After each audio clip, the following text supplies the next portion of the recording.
Can it, hang on just a second. Let me see if I can get the chat up.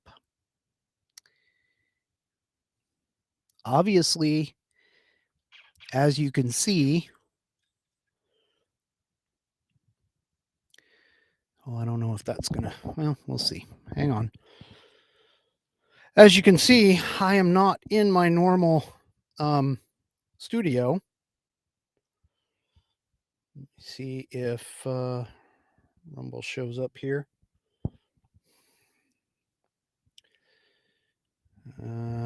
Let's see. Am I live?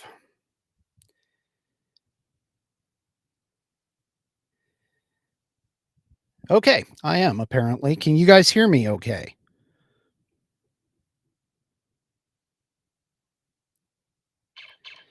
Okay, hi guys. Can everybody hear me? Is the question that I have for you. Oh, sounds like it. Yes, we are in a remote location. And the reason being, of course, is 20 minutes before I decide to go live, my power decides to go out.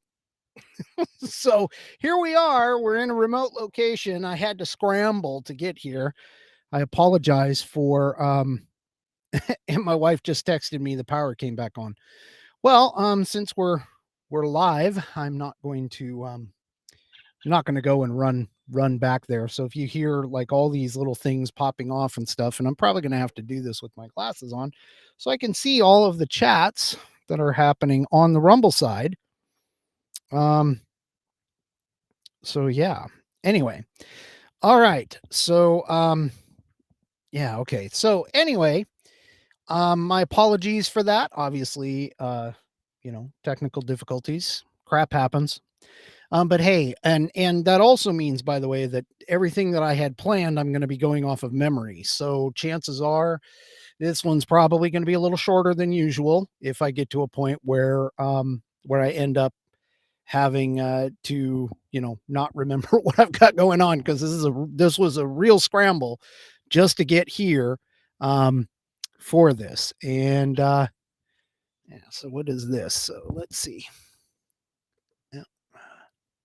No, I don't want to hide. I want to show. Okay, here we go. All right.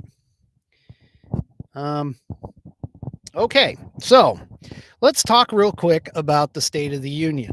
Now, actually, before I get to that, first of all, obviously, I'm not going to be drinking because I'm driving, and I'm solo right now, so not going to be drinking as far as that goes. But let's go ahead and get our first thing out of the way. For those of you that are of a mind to, please stand, remove your hats, and put that over your heart and join with me in the Pledge of Allegiance. I pledge allegiance to the flag of the United States of America and to the republic for which it stands, one nation under God, indivisible, with liberty and justice for all. All right. And don't worry, I did bring the American Patriots Almanac with me, so we'll get to that in just a minute. But anyway, the State of the Union. And what's this about going back inside? Oh, there's yeah. Okay. So so anyway, it looks like everybody, I'm kind of looking at my phone here, checking out some of the live chat as we go along. So again, as I said, this is totally off the cuff. This is totally unscripted, unedited, nothing special. So hopefully, I think I'm going to start calling these the truck series, because that's where, I'm at, is in my truck. But anyway, so let's talk real quick about the State of the Union. First of all, I hope you guys didn't sit through it. I did. 67 freaking minutes of my life that I will never get back again. And pretty much my overall, just really quick script over it is that it wasn't so much a State of the Union as it was a campaign speech.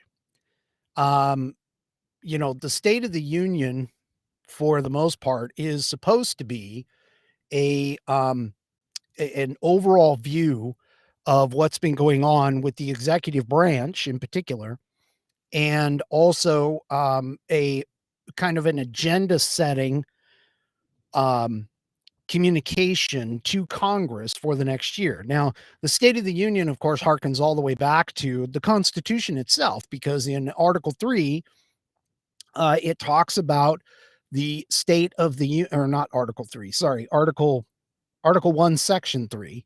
Um, yeah, I could be wrong on that because I don't have my Constitution with me either. I scrambled and got out real quick. But anyway, in the Constitution, it talks about the president from time to time shall present an update or a State of the Union to Congress.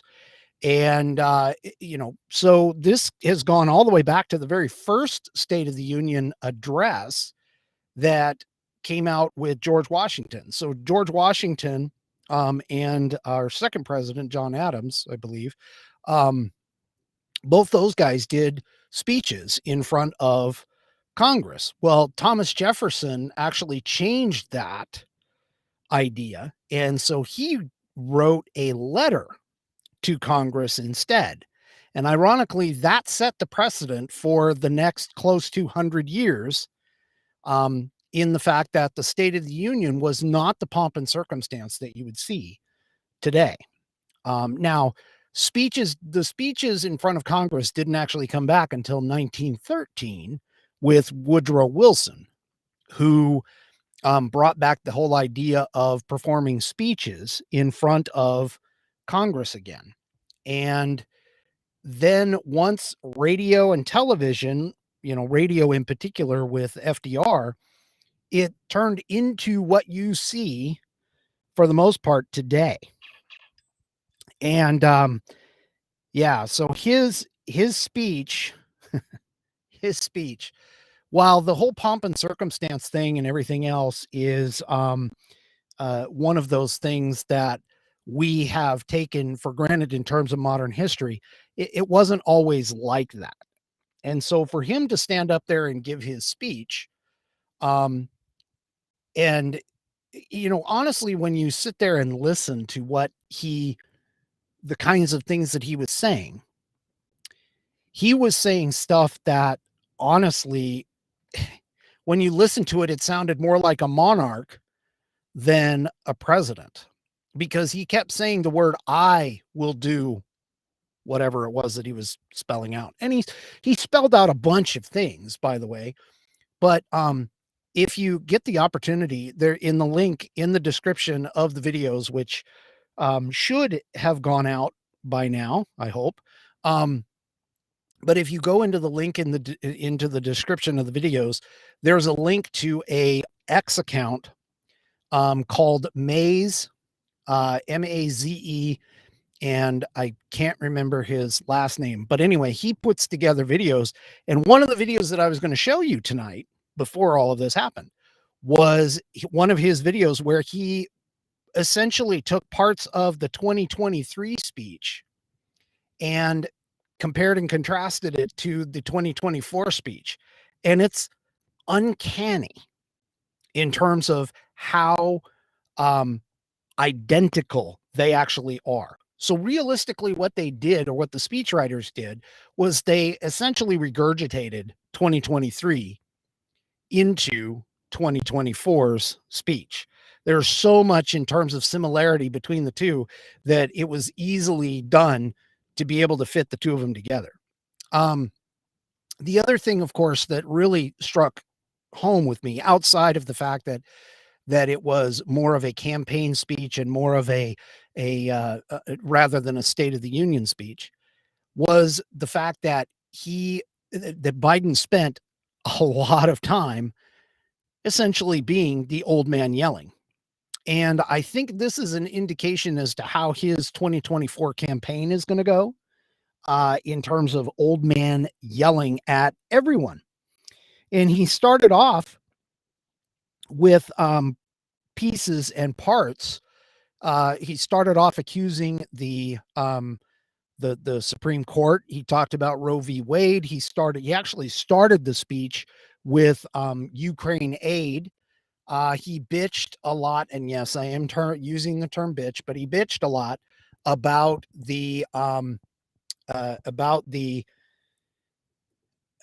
Congress not passing a whole bunch and a whole slew of bills, and he peppered all of that with lies that he discussed in terms of things like lowering the deficit, which, as you know, on this program, I've talked about multiple times, especially that $1.7 trillion that he claims to have lowered the deficit on.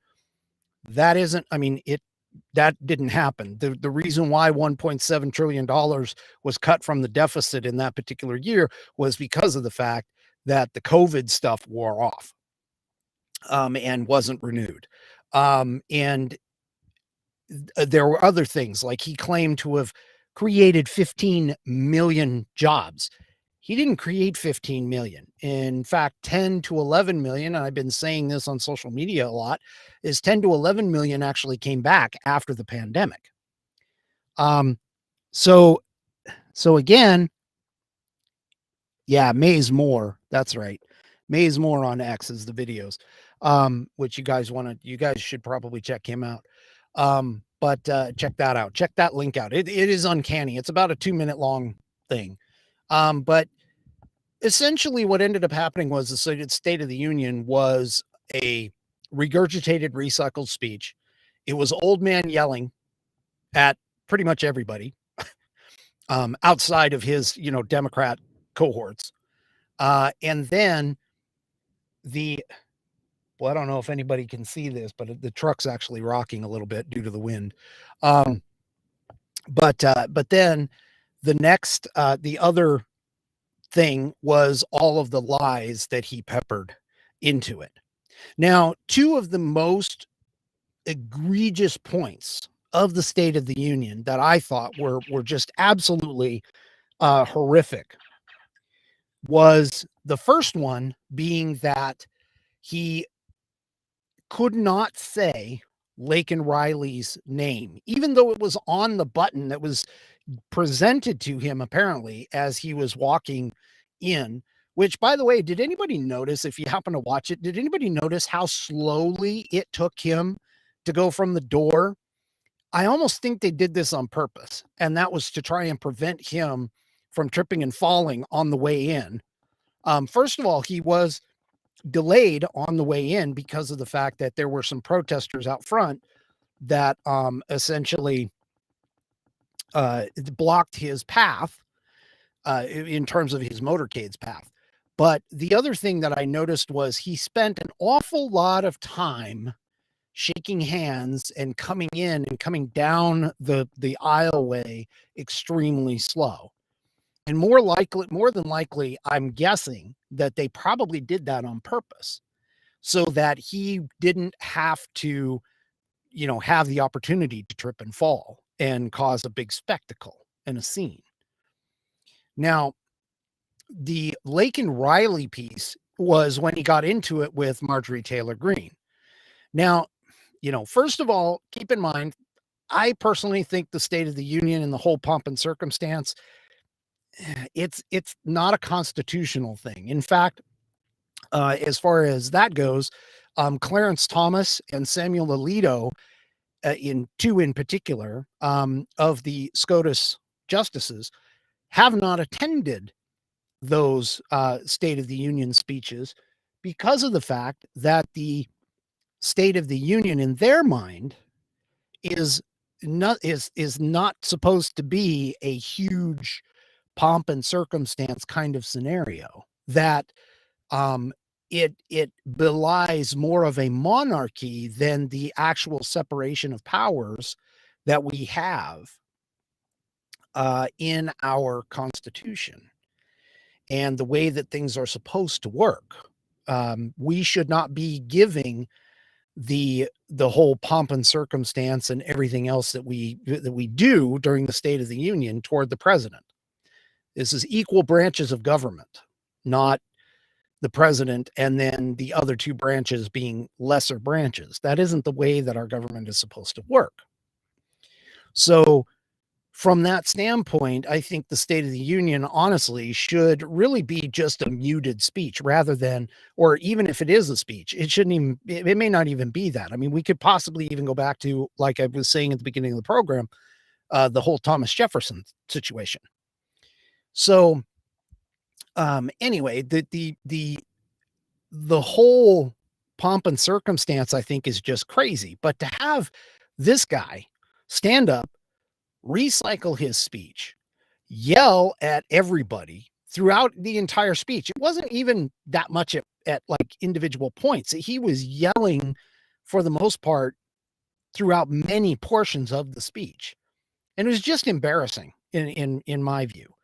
And then of course, he did things like he called out the whole Roe v. Wade thing and the abortion thing. And he directly looked at the Supreme Court representation when he did that. And I think that's, pretty bad, as far as that goes. And then, of course, you have also the part where he was talking about Lake and Riley, and he actually did something that the Democrats try and avoid. So if you've ever noticed with the Democrats and the liberal left that we have in this country, they are trying to take control of language. And so one of the things that they are doing language wise is they are attempting to revamp the language. For an example, and this is the biggest example, instead of calling them illegal aliens, which is the actual legal term, because if you recall on this broadcast a few episodes ago, I actually showed you the statutes that literally call out the term illegal alien. That is the proper term for somebody who has come across our border illegally without paperwork. But he can't do that, and the Democrats can't do that. They cannot call them that. What they call them is undocumented immigrants. And Nancy Pelosi and even Joe Biden, actually, there's a article in the Daily Wire that just came out just this afternoon where Joe Biden has actually walked back his calling of the individual who killed Lake and Riley as an illegal. He corrected it when asked the question in a reporter had asked him a question about it, and he had walked that back and says and corrected him. It's now undocumented. So he performed a faux pas in terms of the Democrat left by calling that individual, I think his name is Ibarra, but by calling that individual a illegal, he and I don't know if anybody was watching it, but the look on Kamala Harris's face when he said that was literally priceless. The other thing that I thought was kind of humorous was watching Mike Johnson's face throughout the whole speech, and some of the things like his nodding and then maybe his shaking of the head and that kind of stuff. He tried to keep his face as neutral as possible, but it didn't really work out. So anyway, it looks like it's getting a little dark here. Let me see if I can turn on the light and get brighter. There we go. All right. So the other piece that was sort of disgusting, at least, and I say sort of, but it was disgusting in my idea, was essentially the arrest of one of the Gold Star family members, and I can't recall who it was right off the top of my head, but they had claimed or were talking about the Abbey Gate, which, for those of you that don't remember, the Abbey Gate is one of the ones where the whole Abbey Gate thing. Oh, hey, how do you like that? I didn't know I could do that with Restream. Well, that's cool. Geez, I didn't know that. All right, I'm gonna have to remember that next time. Unfortunately, Restream doesn't pick up anything other than Or wait a minute, maybe it did. Is that X? Yeah, that's on X. Yeah. Anyway, okay, so finding out some new stuff here on the stream, different things that I can do. Maybe I might switch the way that I do things. I don't know. But anyway, so um, one of those Gold Star family members yelled out about Abby Gate and trying to remind Biden of his just absolutely horrific debacle with going to Afghanistan and the death of those 13 soldiers. And so anyway, as far as that particular piece goes, I mean, the State of the Union, outside of that, there really wasn't anything exciting about it, I guess, is the better way to kind of put it. Oh, how do I take this off? Let's see. Let's see if I can remove that here. There we go. All right. So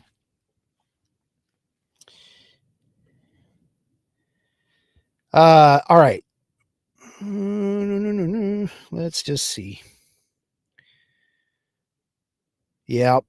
3 Chevy over on Rumble says blood on his hands. That's correct. So anyway, I mean, again, as far as like the State of the Union is concerned, it was very poorly done, in my opinion. And again, it was, the old man yelling. I want to say yelling at the clouds, like the whole Simpson thing, but that wasn't the case. So anyway, it was pretty much just a horrible display. I can't even imagine where the left is, right afterward, all of the social media outlets were screaming and hollering, saying, well, the leftist lunatics were screaming and hollering over the fact that they were like, oh, Biden, that was his best speech ever. And he did so well. And oh, look at how lively he is. Well, first of all, he slurred his words. He mumbled through a lot of it. And then when it came to the interactions with the audience, one or two times he tried to avoid interacting with people. But then there were a couple of times where he did interact. And when he did, he was Joe Biden. I don't think this speech really did anything for him, politically speaking. And, he obviously screwed up on a couple of points that he's taken a few hits on. So, all in all, if you didn't have any interest in watching it, you didn't really miss much. Like I said, that was 67 minutes of my life that I would have loved to have gotten back. But I never will. All right. So another section and topics that I want to talk about too. Oh, and before I move on, let me just let you guys know that tonight's episode, of course, affiliate time here. You can head off to my link, constitution.americanperspective.online, and pick up the Saddleback leather-bound U.S. Constitution, which I wish I had in my hand, but I don't. I left it. But anyway, you can go and pick one of those up and have it and carry it. You should carry it with you all the time. I should be taking my own advice here. But go to constitution.americanperspective.online and pick up a Saddleback leather-bound U.S. Constitution. It has rounded corners. It's got water-resistant and tear-resistant pages, and it's got a stitched binding that goes all the way through the leather and the paper. It has a 100-year warranty against defects in materials and workmanship, where if the thing falls apart, you can send it back to the manufacturer and they will either fix it or replace it for free. It is buddy tested, buddy approved, Billy tasted, Billy approved. And my youngest whiskey warrior has proven it to be accurate on the inside, passing his civics badge in Scouts. Go and get yours today at constitution.americanperspective.online. All right. So speaking of American, let's get into tonight's On This Day in American History, which, of course, with that, we read from the American Patriots Almanac, written by William J. Bennett and John T.E. Cribb. It is chock full of all kinds of American factoids and information. And you can pick that up wherever booksellers, wherever books are sold. You can also pick it up like on Amazon and things like that. But tonight, for March 9th, you'll have to excuse me, like I said, this is remote. For March 9th, we're going to talk about the Battle of the Ironclads. On March 9th, 1862, the age of modern naval warfare began with the first battle between two ironclad vessels, the Union's Monitor and the Confederacy's Virginia. The Virginia was originally a wooden U.S. frigate called the Merrimac that had been scuttled near Norfolk, Virginia. The Confederates raised the Merrimac, covered its hull with slanting iron plates, and renamed it the Virginia. The result looked like a floating barn roof with 10 cannons sticking out of the sides and a smokestack on top.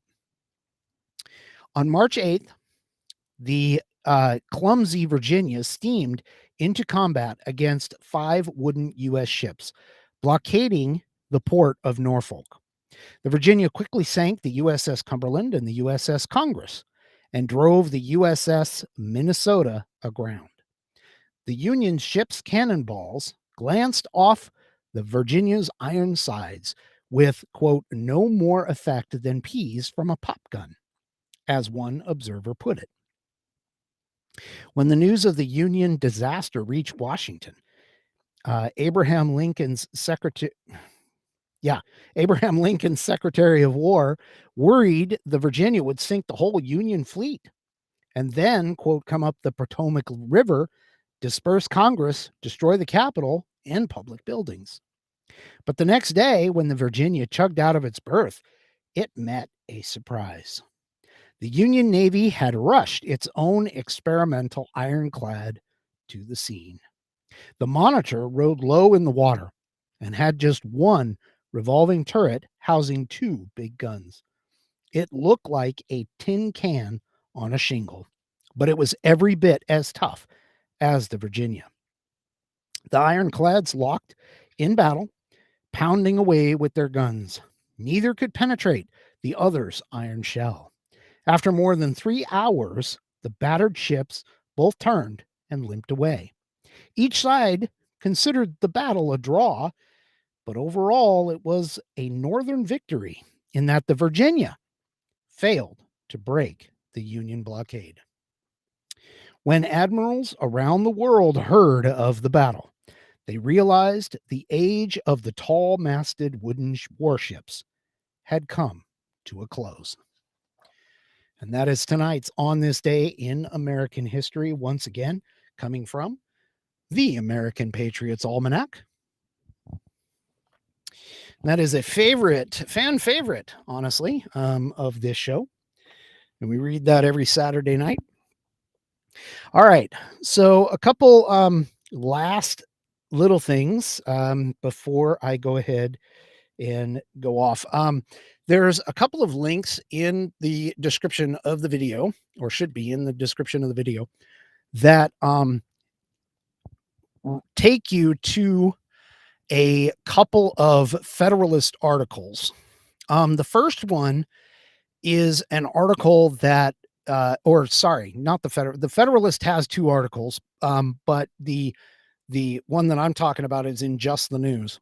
So the Just the News article, there are several links in there, but it's a validation of some of the information that the left would like us to literally forget in terms of the Joe Biden. Shoot, I just had it and now I lost it. But the Joe Biden investigation that's going on. And, I've been talking to you about the latest person to testify in front of Congress.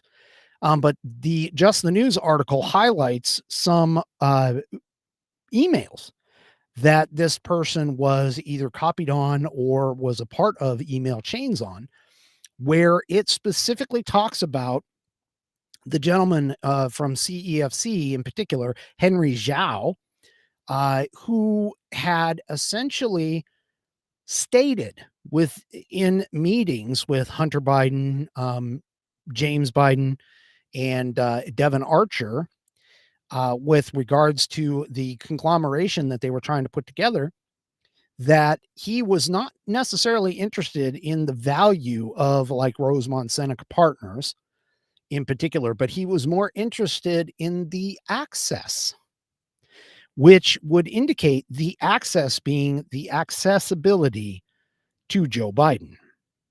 And there's also in another one of those emails references to the fact that the conglomeration that they were trying to put together was both a monetary as well as a political one, meaning that having a political powerhouse and a political name associated with this particular conglomeration, which again, this is, we're dealing with Hunter Biden. So obviously we're talking about Joe Biden. Um, and this was prior to, by the way, prior to the vice president leaving office. So this was in 2015, right before Joe Biden left office, after, of course, the 2016 election. So things for Joe Biden in terms of this particular scenario they're getting worse. They I mean, again, I can't understand how anybody could not believe that this is the most corrupt administration and individual in the White House since, mm, boy, I can't even think of one, but within modern history for sure. The other thing is that I was alluding to with the Federalist article that I want to kind of talk about real quick.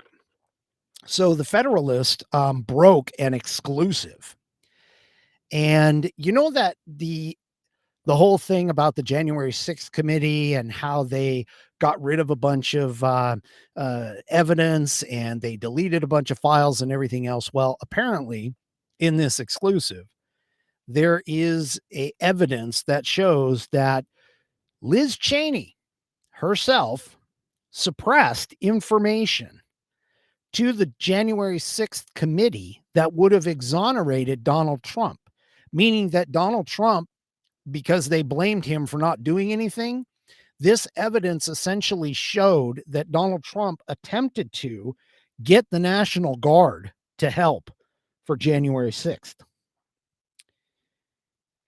And so, yeah, Palm's power outage at Palm's over on Rumble asked, why is this being streamed from an automobile? And it's a remote broadcast, folks. I had to get here to get online with you guys because, of course, I got to put on some kind of a show for you. But here it's a power outage at my house, which, by the way, the power apparently has come back on now. But I'd already started streaming at that point, so I might as well finish the show while I'm here. But anyway, so yeah, I would. Again, I'm sorry that I don't have the information right here in front of me, but I would highly recommend that you go take a look in the description in the videos and grab the links and go read the articles themselves with regards to all of this stuff. It's a bombshell. If that information that is in the Federalist with regards to Liz Cheney suppressing that information. Now, keep in mind, a congressional hearing is not in any way any kind of a criminal court. Okay. Um, and that's part of the whole idea or the whole reasons behind um, having the impeachment trials be done in Congress. Now, once impeachment is completed, then they can refer things to the Department of Justice, for an example, for criminal proceedings.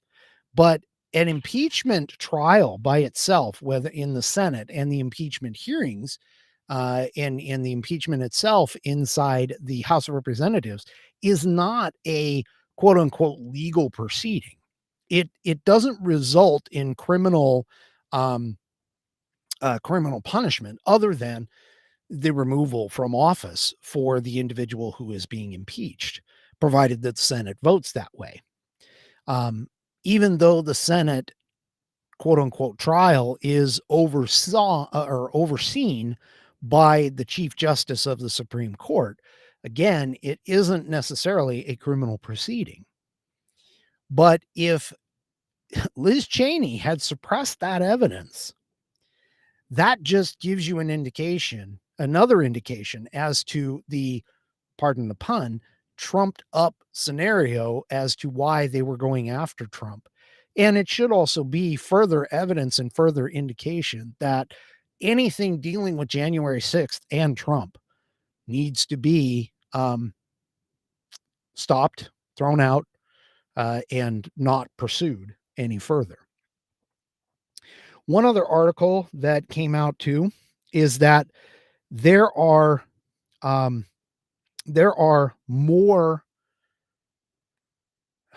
charges against Fani Willis, and by charges I mean more accusations of conflicts of interest that have surfaced since the hearing for her disqualification. And so we're just going to have to see how this goes. But typically, when you start digging and you hit pay dirt early, you generally are going to find even more if you keep digging. And that's essentially what's happened here. And there's a great article. I think this one is also in the Federalist with regards to Fani Willis, whatever her freaking name is, um, and conflicts of interest with regards to her operation and the things that she does. So again, we're dealing with corrupted individuals who are attempting to derail 2024. And speaking of derailing 2024, get ready, because there's another article in the show notes that is from, I think it's the Daily Signal. And there apparently was a secret meeting between the FBI, the CIA, and, a couple other three-letter agencies and things like that, where they highlighted once again Russia's potential interference in our elections. So get ready for, of course, all of the mainstream media outlets and all of your leftist lunatics on social media outlets to start to jump on the bandwagon when it comes to the whole Russia, and Russian interference in our elections. Do not be surprised if that becomes, again, another thread and another talking point in terms of 2024 and an attempt. They're already queuing us up, folks. They're already queuing us up and getting us ready for um the idea and the shock and awe. And well, I mean, I'm not awed. I don't know about you. You awed? I wouldn't be awed. But the whole idea, the brainwashing and the idea for the general public to basically demonstrate that, oh, Russia collusion. This is Russia collusion 2.0, and it's coming. So this meeting apparently was held in secret, and how the Daily Signal got a hold of this information, I honestly don't know. But the Daily Signal is pointing out that, yeah, we're getting primed, folks. We're getting prepped. We're getting primed for another Russia. Let's blame Russia for election interference. And if Trump wins, I can almost guarantee you that's what they're going to do. And I kind of should start saying when Trump wins, because let's be honest, if it were held today, Trump would be the choice and would be the president for 47. He would be the president for that. There's also another link too that I want to talk about real quick, where by John Hawkins. Now, for those of you that don't know, John Hawkins puts out a what is it called? A Substack. He writes articles on Substack, and I think it's called Cultural Sidle is the title of the weekly, monthly, whatever it is, magazine that he puts out on Substack. But it's mostly about his opinion, but there's a really good article that he had that I invite you guys to read, where it talks about how, in particular, how the left keeps trying to tell you that the rich they're the bad ones when it comes to things like taxes and that kind of stuff. That they're the baddies, when in actuality, it's not the rich that are who we should be mad at. Like the left wants you to be mad at them, but they're not the ones that we need to be mad at. The ones we need to be mad at are the government. It's the government itself. And and of course Congress and them putting in all these laws and that kind of thing. That's who we should be mad at. And so you should go and read that Cultural Sidle. Again, it's in the description. It's great little opinion piece. And most Substacks are behind paywalls, but this particular one, I think you'll get a couple pop-ups, but you can say continue reading and be able to read the whole thing. But anyway, it goes into the whole idea where, the rich are not our enemy, but that government is. And speaking of the rich, kind of bring this back and wrap this up. Once again, Biden talked about how the rich need to pay their fair share. Well, there's a there's a chart that I've shared on social media all the time that breaks down how the rich already pay their fair share. In fact, they pay, excuse me, they pay more than their fair share in taxes. And it was put out by the Heritage Foundation. It was several years, it's several years old, but it's based off of data, actual data in terms of the percentage and makeup of what taxes are being paid and by whom.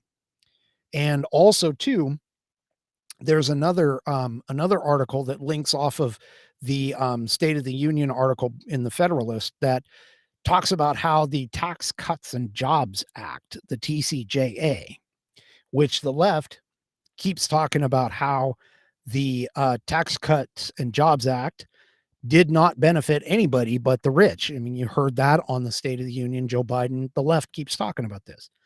Well, there's actually analysis done by the Tax Foundation, and you can look it up. But there's actual analysis done by the Tax Foundation that has debunked all of that.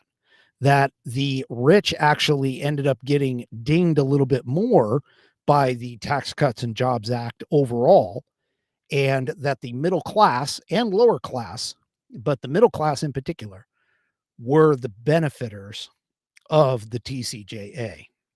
So once again, the left and the Democrats are all trying to give you or present that, taxes, the rich have to pay more taxes, and that the middle class didn't benefit from the Trump tax cuts.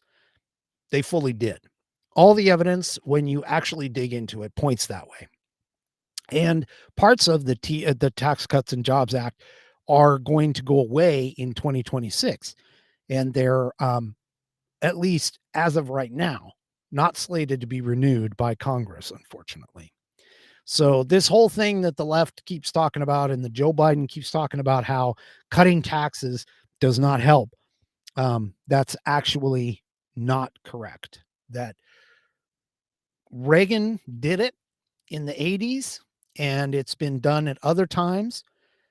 When you cut taxes and cut regulation at the same time, that actually does boost the economy.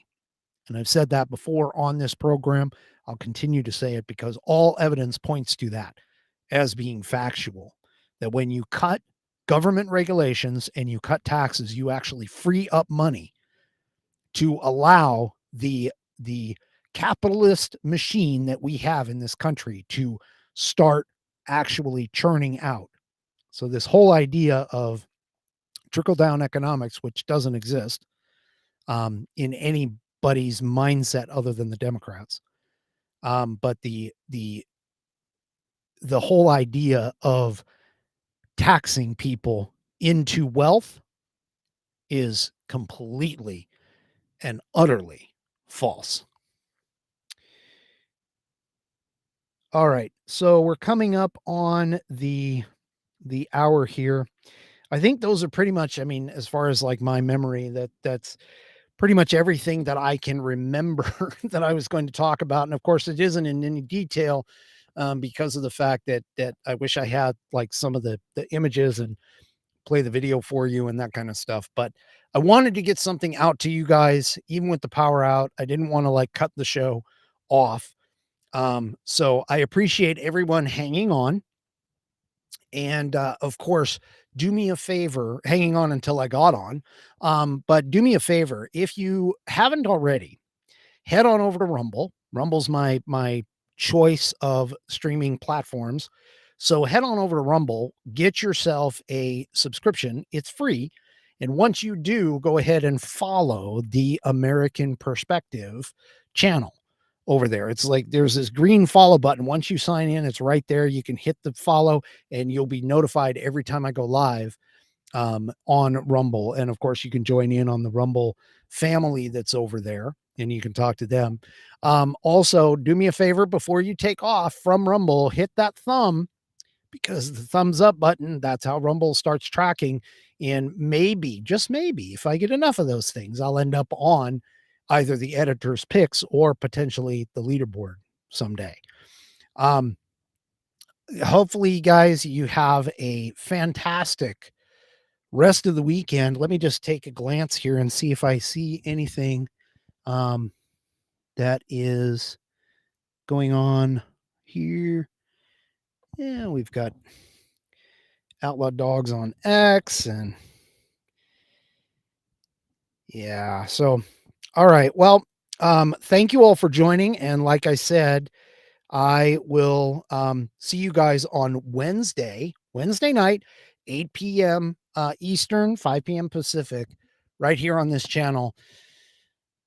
Thank you all for joining. I do appreciate it. And like I said, hope you guys have a great rest of your weekend and we'll see you on Wednesday. Good night, everybody.